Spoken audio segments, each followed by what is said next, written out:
O tema da minha ministração nessa noite que me foi dado é: eu não vou parar de crer. Quando eu estava escrevendo essa mensagem, eu pedi a Deus pelo menos 5 pessoas para que pudessem crer comigo, através de um aleluia. 5 pessoas, 5 pessoas. 5 pessoas. Uma aqui. Opa, 2. 5 pessoas, 5. Glória a Deus. E se tiver um aleglória aí. Eu gostaria que você repetisse comigo esta frase, porque no meio da ministração eu quero perguntar para você o que a Lifehouse Orlando vai fazer. Você vai dizer: eu não vou parar de crer. Eu vou jogar essa pergunta para você. Se por acaso as dificuldades baterem na sua porta, o que a Lifehouse Orlando vai fazer? Se por algum acaso algumas coisas não saírem como você esperava ou do jeito que você queria, o que a Lifehouse Orlando vai fazer? Se por algum acaso o dia mal chegar diante de você e você acreditando em um milagre que pode acontecer algo sobrenatural, o que a Lifehouse Orlando vai fazer? Você não vai parar de crer, a sua casa não vai parar de crer, você não vai parar, o seu ministério não vai parar, a Lifehouse Orlando não vai parar. Se você acredita junto comigo, dá um salto dessa cadeira e glorifica o nome de Jesus essa noite. Glorifica o nome de Jesus essa noite. Essa conferência vai ficar marcada na sua história. Essa conferência vai ficar marcada na sua vida, porque nós não vamos parar. Oh, aleluia! Eu peço para você apenas 30 minutos da tua atenção. Fica tranquilo que o lanche vai estar te esperando, pizzaria, alguma coisa. Algum irmão que está do seu lado vai pagar para você nessa noite. Mas durante esses 30 minutos aqui, eu quero a tua maior intensidade nessa noite. Você pode me dar sua atenção? Você pode? Meu Deus! Mas depois de um culto desse, não tem nem como a gente chegar assim pegando fogo. Que é isso, hein, AP?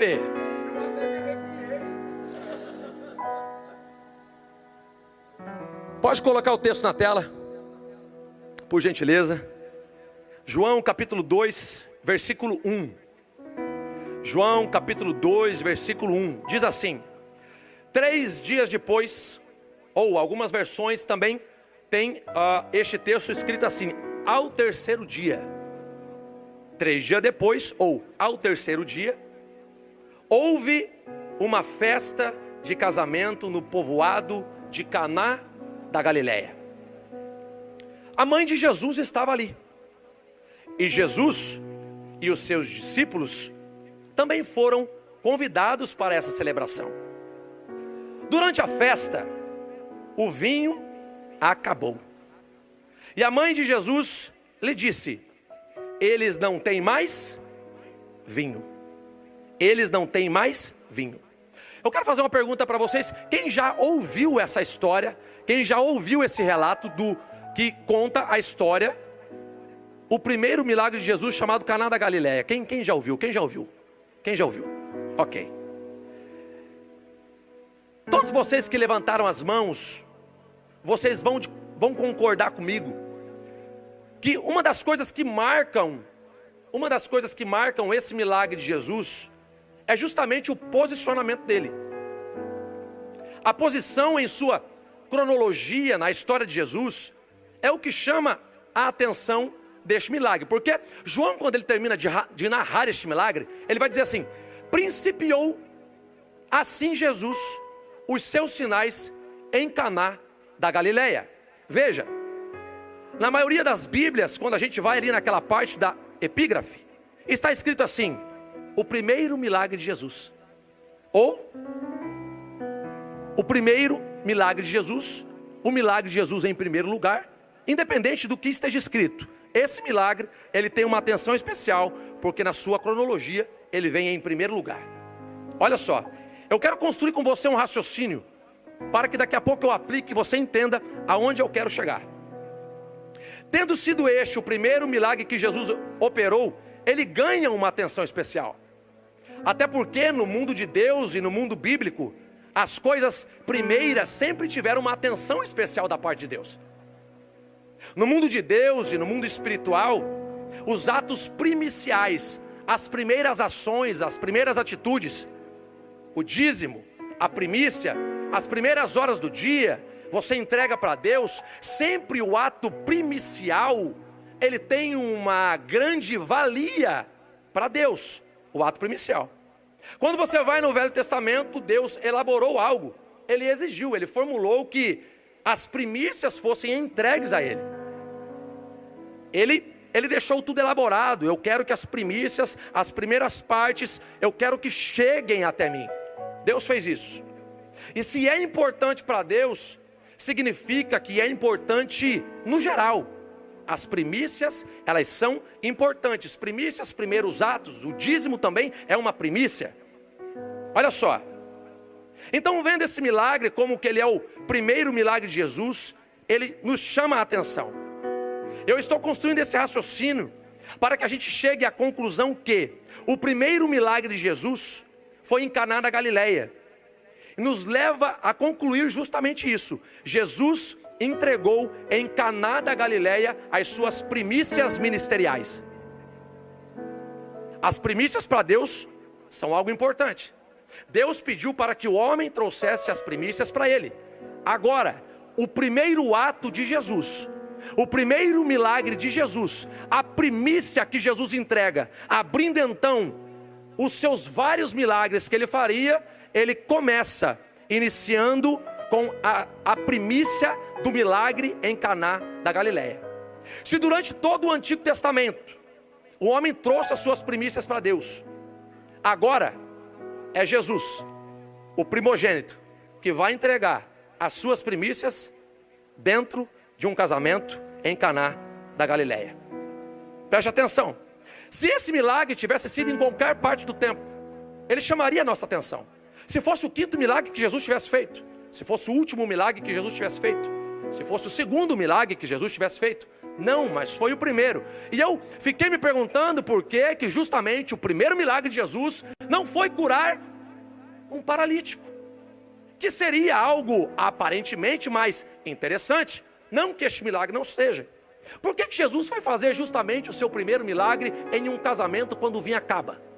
Ele poderia ter ido lá no tanque de Betesda, onde tinha um homem há 38 anos que estava esperando para poder andar.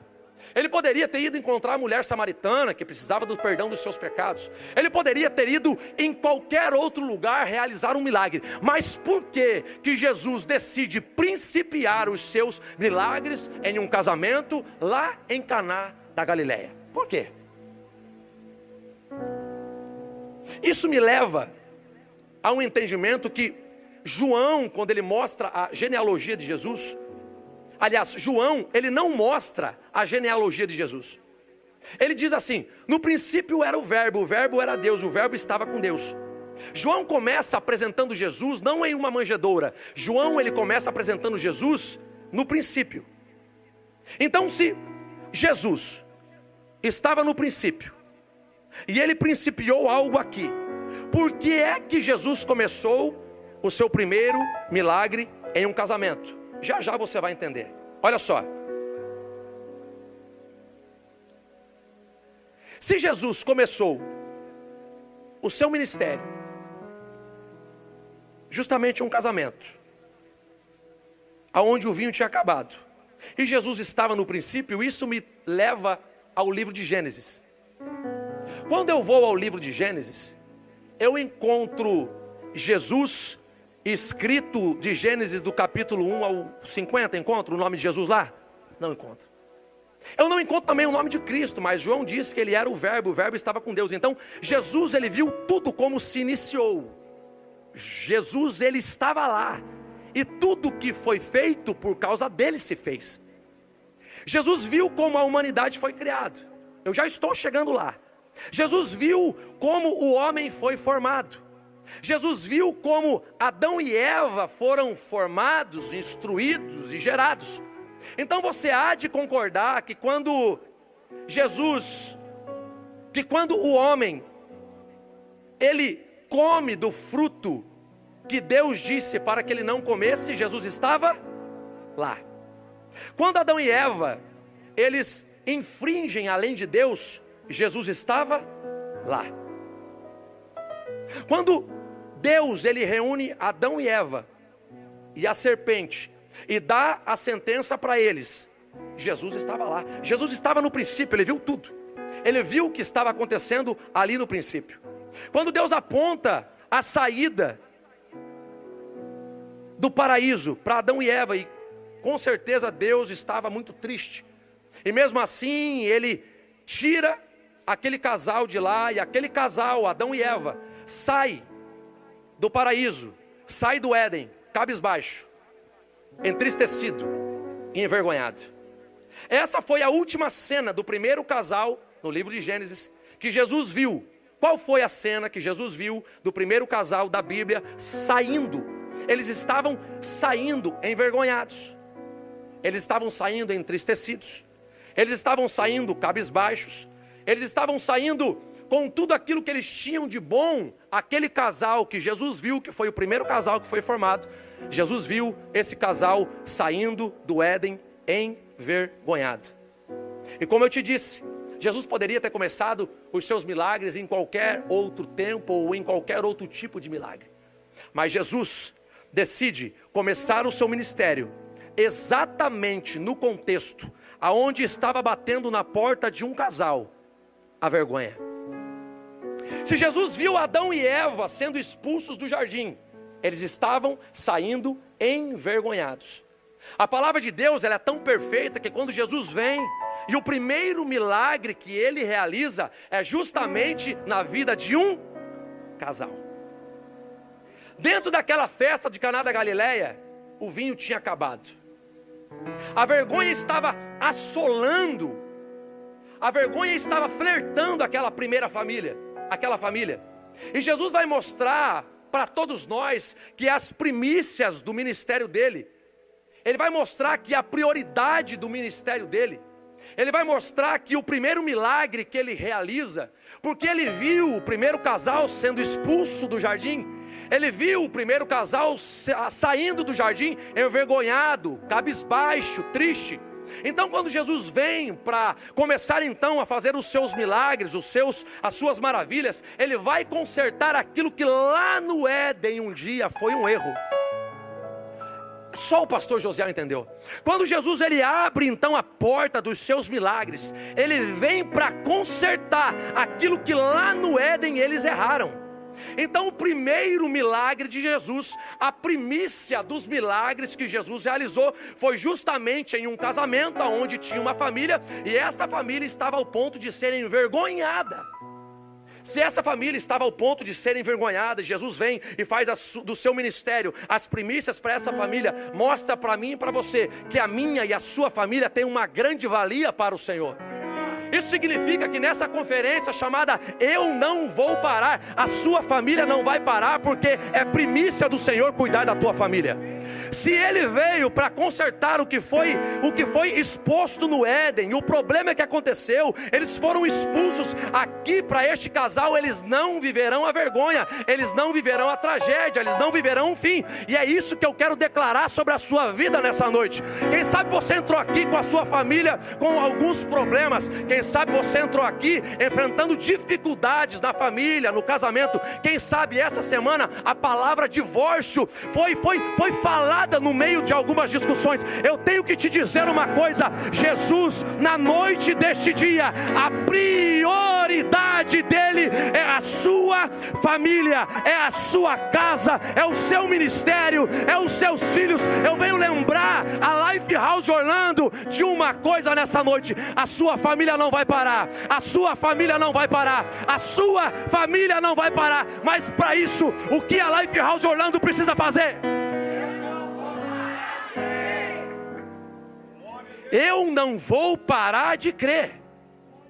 Nós não podemos parar de crer justamente naquilo que Deus, que Jesus vem e mostra para a gente que é uma primícia, que é importante. Nós não podemos parar de acreditar em algo chamado família. O mundo lá fora está dizendo que família é algo do passado. Nós aqui dentro estamos dizendo que família sim é o presente de Deus para nós. O mundo lá fora está dizendo tantas coisas, que família não precisa mais. Para que esta família patriarcal? Não, nós dizemos que é o nosso modelo de família e nós continuaremos seguindo. Mas e se nós pararmos de acreditar na família? E se eu parar de crer na minha família? E se você parar de crer na sua família, sabe o que vai acontecer com a sua família? A sua família vai parar. E Jesus trouxe você aqui nessa noite para te dizer: a sua família é importante. O seu casamento é importante. Tão importante que diante de tantos milagres que Jesus poderia ter feito, começando o seu ministério, Ele vai fazer um milagre justamente em uma família que está começando. Um casalzinho novo. Nem sabia o que viria pela frente, mas a vergonha já estava flertando com aquele casal. Aí Jesus chega na festa e diz assim: aqui não.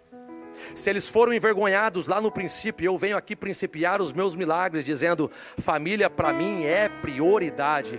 Família para mim não é retrógrado. Família para mim não é coisa do passado. Família para mim não é algo que tem que desistir. Eu não sei como você entrou aqui nessa noite. Talvez a sua família para você não tenha tido tanta prioridade. Por quê, pastor? Porque o trabalho, porque as coisas, porque o dólar. Ei, eu venho te lembrar, família é importante sim. E você está aqui nessa conferência para entender: a tua família tem valor no céu. Mas para isso, o que nós precisamos fazer com a nossa família? Meu Deus, vocês já perderam a energia. Mas para isso, o que nós precisamos fazer? Nós não vamos parar de crer. Primeira lição: não tendo, ele cria. Tendo e não estando bom, ele transforma. Não tendo, ele cria. Tendo e não estando bom, ele transforma. A pergunta que eu faço para você é: Jesus tinha o poder de fazer surgir ali mais talhas de vinho para que aquele casal não fosse envergonhado? Podia. Jesus podia fazer descer 30, 40, 50 talhas de vinho dos céus e falar assim: olha só o que eu faço. Mas Jesus, ele veio para mostrar que ele não é apenas o detentor daquilo que pode ser criado, mas ele detém todo o poder também para fazer com que algo seja transformado. Eu vou de novo, só a pastora Jalé entendeu. Jesus veio para nos mostrar que ele detém todo o poder sim, para que tudo seja criado. Mas ele também veio para nos mostrar que ele também detém todo o poder para que tudo que não esteja bom possa ser transformado. O resumo é esse.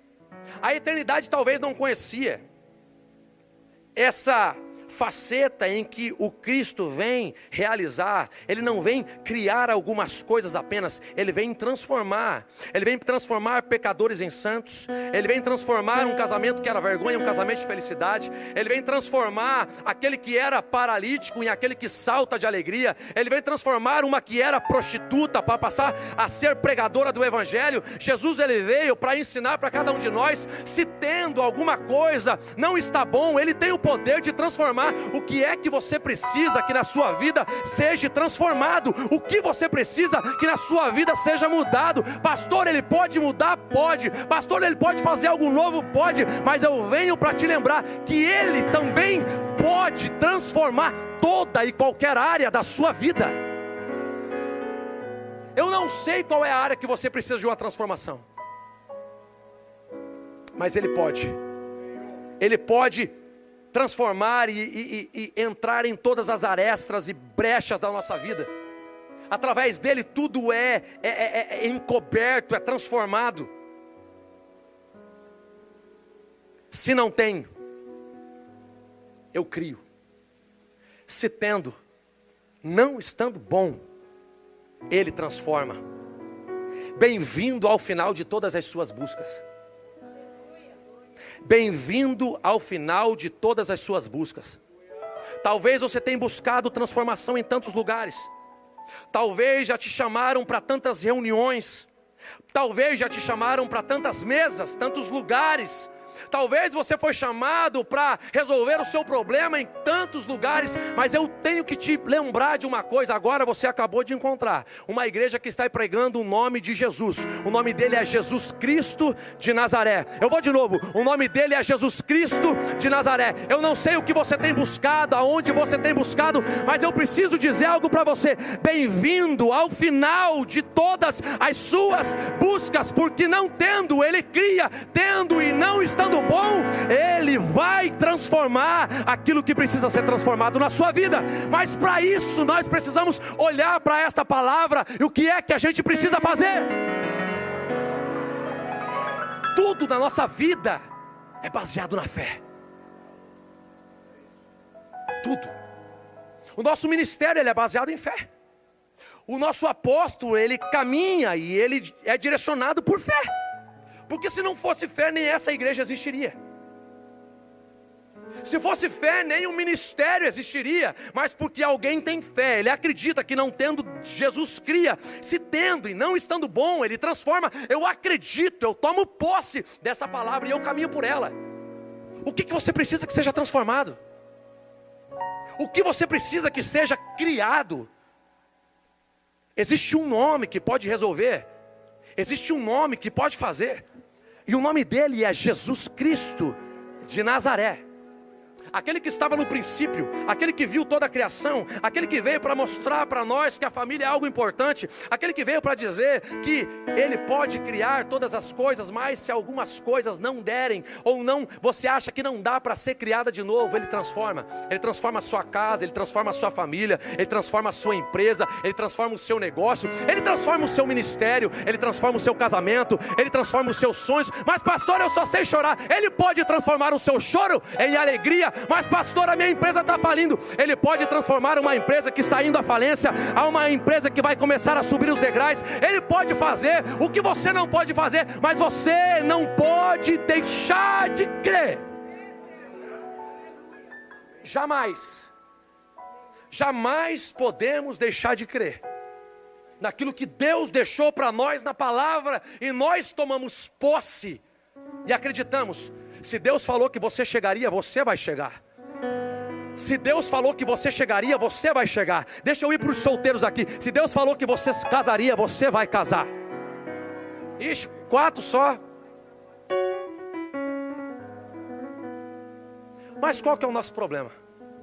Às vezes a gente deixa de... não, mas isso é muito difícil para Deus. Não, mas eu acho que isso aqui, acho que o meu filho Deus não vai tirar das drogas. Não, mas eu acho que a minha empresa vai ser sempre assim. Não, mas o meu casamento, eu acho que é melhor mesmo é separar.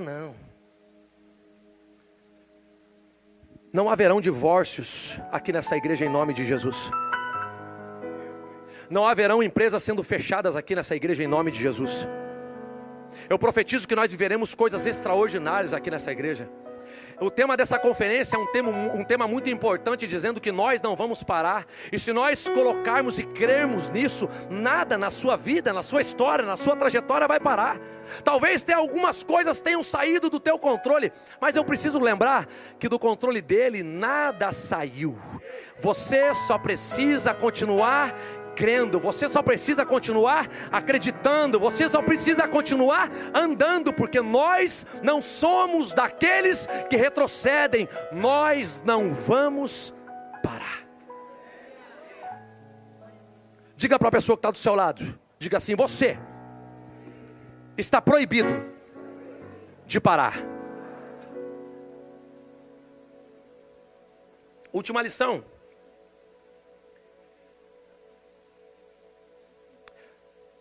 Quando algumas coisas acabam, Jesus é apresentado. Quando algumas coisas acabam, Jesus é apresentado. Porque muitas das vezes, no espetáculo das nossas realizações humanas, não tem espaço para Deus. Muitas das vezes, no espetáculo das nossas realizações humanas, não tem espaço para Deus. Jesus estava naquele casamento, E Jesus estava lá. E as pessoas estavam fazendo festa. As pessoas estavam se alegrando. As pessoas estavam bebendo vinho. As pessoas estavam conversando, compartilhando histórias, sorrindo. Até então eu não vejo ninguém conversando com Jesus.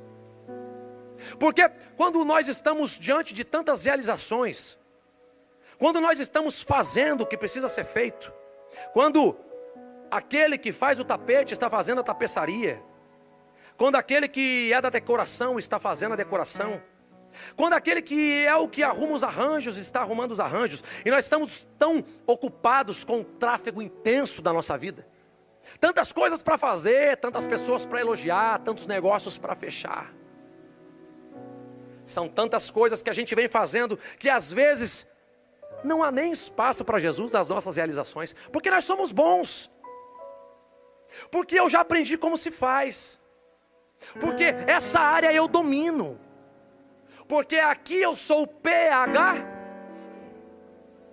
eu sou o bichão.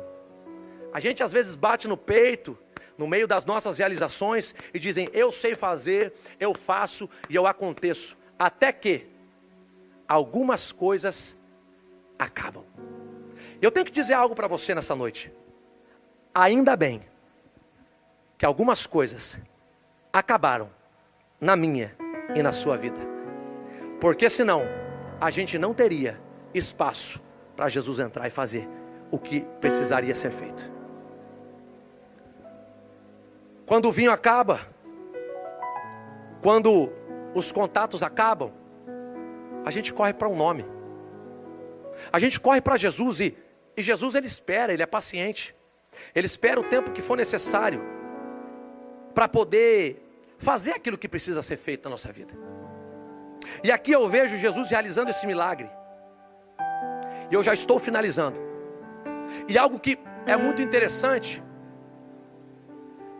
é que nas realizações que temos na nossa caminhada, é tão fácil deixar Jesus em um canto. É tão fácil a gente realizar tantas coisas, como diz o AP, em nome de Jesus, mas Jesus nem estava lá. Como nós temos vivido a nossa vida? Como nós estamos levando a nossa família, o nosso ministério? Mas é quando acaba para você, é o começo para ele. Quando acaba para a gente, é quando ele vem e dá início em uma nova história de milagres e coisas extraordinárias. Eu não sei quais são os cenários ou o cenário que você esteja vivendo ou está vivendo. Eu não sei se você está vivendo um tempo de escassez, de bonança. Se estiver indo tudo bem, que continue assim. Não se esqueça de Jesus. Mas se alguma coisa acabou e você precisa que ele faça um milagre na sua vida, lembre-se, ele ainda está lá. Porque quando acaba para você, é o início apenas de uma nova jornada e de uma nova caminhada com ele, através dele, através da sua palavra e através daquilo que ele tem. Mas para isso, nós não podemos parar de crer. Concluindo, eu gostaria que você se colocasse de pé. As 6 talhas de água, elas estavam ali, estavam representando aqui a lei. E ele poderia ter usado qualquer outro recipiente, pastor Joel. Jesus poderia ter pegado qualquer outro recipiente, ele não precisaria usar as 6 talhas de água que justamente eles usavam para lavar as mãos e os pés, porque isso era um ritual da lei. E o número 6 é um número anterior do número 7. O número 7 é o número da perfeição. Então, o que Deus me chamou a atenção para dizer para vocês dessa noite é: enquanto o 6 continuar sendo 6, a água continuará sendo água. O esforço da lei não consegue resolver mais nada para nós.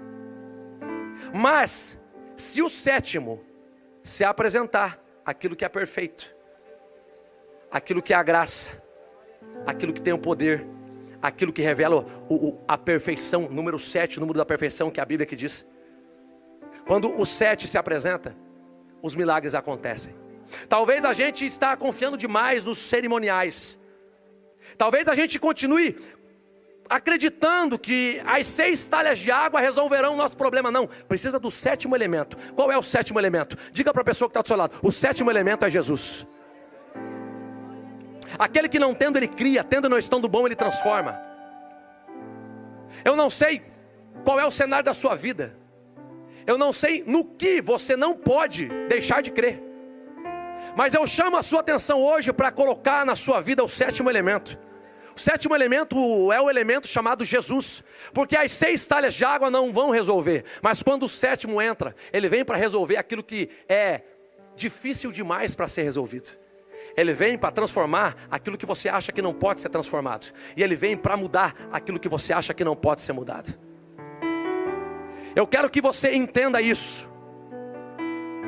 E você chame Jesus agora para caminhar junto contigo. Mas pastor, eu já caminho. Não, agora eu quero que você chame Ele mesmo. Jesus, eu preciso do Senhor. O Senhor é o 7º elemento que eu preciso que caminhe junto comigo, para que eu possa viver as minhas realizações. Eu gostaria que você desse as mãos aqui. Todos dessem as mãos. Feche os corredores. Feche os corredores. Isso. Feche os seus olhos. Feche os seus olhos. Eu não sei qual é o momento que você está vivendo, mas eu tenho certeza que essa palavra falou o seu coração. Porque não sou eu, a palavra de Deus, ela não volta vazia. Talvez você está vivendo uma crise no casamento, matrimônio. Talvez são seus filhos, talvez são negócios, talvez são advogados.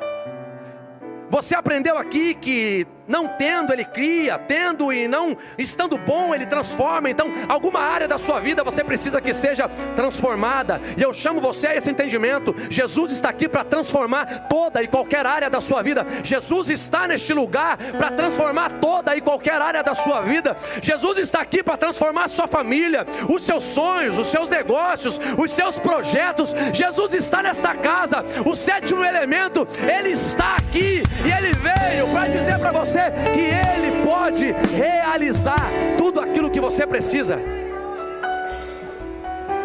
Eu não sei qual é o cenário que você está vivendo, mas se você entende que você precisa, preste atenção aqui. Se você entende que você precisa, Jesus, eu preciso da tua ajuda. Eu peço que você aperte a mão dessa pessoa 2 vezes, aperte. Eu peço que você aperte a mão dessa pessoa, para que ela entenda que você precisa e você quer chamar Jesus para fazer parte da tua história, da sua jornada. Mesmo ele já fazendo, talvez ele esteja um pouco de lado. E você que apertou a mão de alguém, ou você que teve a sua mão apertada, eu gostaria que você trouxesse essa pessoa aqui, que nós, os pastores, o nosso apóstolo, nós vamos orar por você.